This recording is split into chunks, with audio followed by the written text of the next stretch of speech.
What happens when the water runs out? It's an important question because it looks likely that it might. There are two scenarios where this question is relevant. One is who's going to be supplying water to London very soon if Thames Water fails, as some are now seriously talking about. New investigations into Thames Water suggest that it is running the company on the basis of software first written in 1989. I wouldn't put too much bet on the fact that that is in great order. And there's a lot of equipment inside Thames Water, £23 billion worth apparently, which has not been properly physically maintained as well, where there are a backlog of repairs to do, which mean that at any point of time, the water supply in parts of London could fail. This report may be wrong.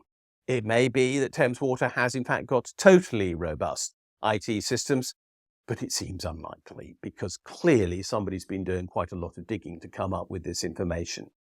And it is apparent that Thames Water has not, because of its desire to maximise profits at cost to the consumer, been undertaking the sorts of repairs that are necessary to its kit. We therefore face the real prospect that Thames Water could financially fail, but simultaneously fail to deliver water to our capital city. How do we manage that? I genuinely have no idea. Maybe the sheer challenge of dealing with that is something that we have to face.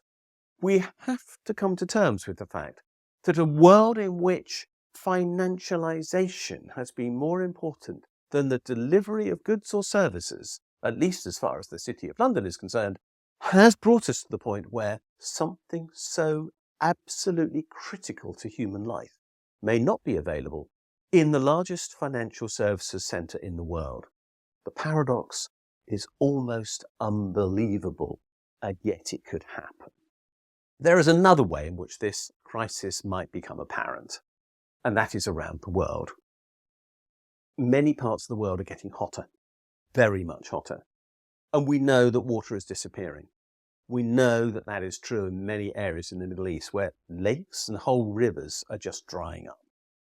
We know that there are regions where there was once agriculture, where there is no more. We know that people can't live in those areas for much longer if they are now. We know that the ability to find water underground is disappearing.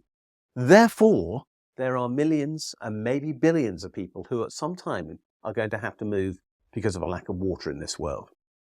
This may be an immediate crisis for London, if it happens, in a way that is quite different from the way it is a crisis for the people of the Middle East and elsewhere where the water is literally disappearing. But the net effect is much the same. There won't be water to sustain life. And without that ability to sustain life, people are going to have to move. I have no idea whether London will have to literally be evacuated so that people can move to areas where there will be sufficient water if it is not essential that they stay in the city. I have no idea whether we can lay on extra resources quickly.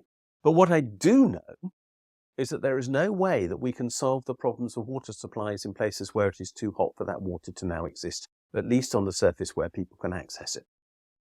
And if that's the case, people will move. And we have to manage that. And so far, neither of these crises appear to be on the agendas of our governments or international organisations.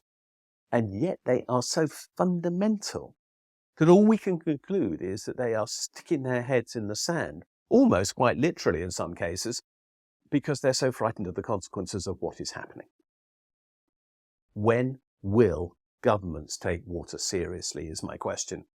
If we don't, we face crises of scales that we have not imagined since time began, because as far as we're concerned, time began when we could access water. We have always needed it. And yet, we may be denied it. And that is the result of financialization and a failed neoliberal economic system that has created this outcome. If you want a definition of failure, nothing could be stronger than that. But still, these politicians are dedicated to the perpetuation of what has caused this problem. And that, in itself, is the crisis that we face. Thanks for watching this video. If you like what you've seen, please subscribe to this channel and push that bell button that tells you when we posted something new. You can also find me on Twitter at Richard J. Murphy. And more importantly, you can follow my blog, the Funding the Future blog.